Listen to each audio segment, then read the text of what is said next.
So you want to invest in real estate and you don't know which avenue you want to go down. Well, I'm going to go over some of the few avenues with you and kind of go over the 5 steps that are most important in each of them. Now, the first one I'm going to do, because I do them myself, are going to be buy and holds or rentals. There's really different key metrics you need to pay attention to and look at. And the very first one is cash flow. You need to survive off of cash flow and how much money you make each month from the rent minus the expenses. Now, you might hear in real estate that it's location, it's all about appreciation, making sure it's going to be worth more in the future. That's great, but when it comes to multifamily investing, when it comes to rentals, you need to be making money every single month because it's basically a small business on itself. You have to maintain this building, you have to maintain the tenants, and you have to make sure it's up to date and it's all well and good. So if you buy a rental and you're losing money every month hoping for appreciation, I'm going to tell you right now, that is a recipe for disaster. You're going to be in real trouble if you decide to do that because you have to treat this rental as a business. It needs to be bringing money every single month in order to maintain and make sure there's upkeep with the property so things don't go falling apart. So the first thing is cash flow. The second biggest thing you want to look at is the location of the property. Now, it's a little bit different compared to single family homes from what people are used to. Would you like a building in a great school district? Of course, that would be great. That'd be great to have a good tenant pool because they want to come to that school district. But that's not always required. You want a place that has a lot of business, a lot of economic traffic, that people are coming in and out,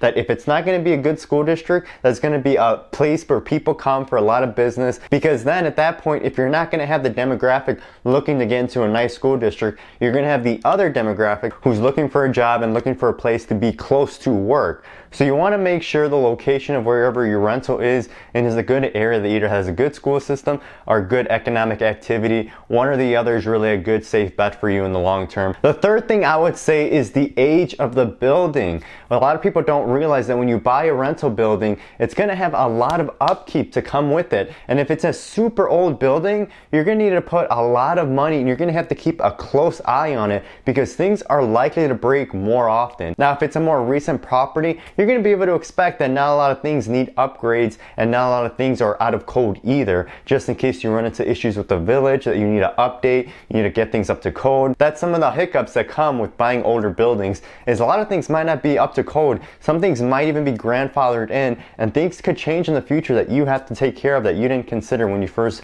were thinking about buying it. Now, the fourth thing to consider when you're going to buy a rental is what system are you going to set it up on? Are you going to manage it yourself? Are you going to be hands-on? Are you going to be going in there doing the repairs and fixing it? Or are you going to have a property manager who you're going to hire to take care of all that for you? And sure, you're going to get less money at the end of the day, but you're going to have somebody who's taking care of you, whether you're out of state or whether you just don't want to deal with all the mess and all the calls and dealing with all the maintenance that comes with having a rent. Now, if you're just starting out and you want to dip your toes in, I would say start doing things yourself at first just to understand and learn more about the building so you can be hands-on and you know exactly what's going on and what you know what to expect. Because once you hire a property manager, you already know the building, you already know that things are going to come up, and so when things do come up, you're already aware, you already knew it, and you can always know that expectation ahead of time.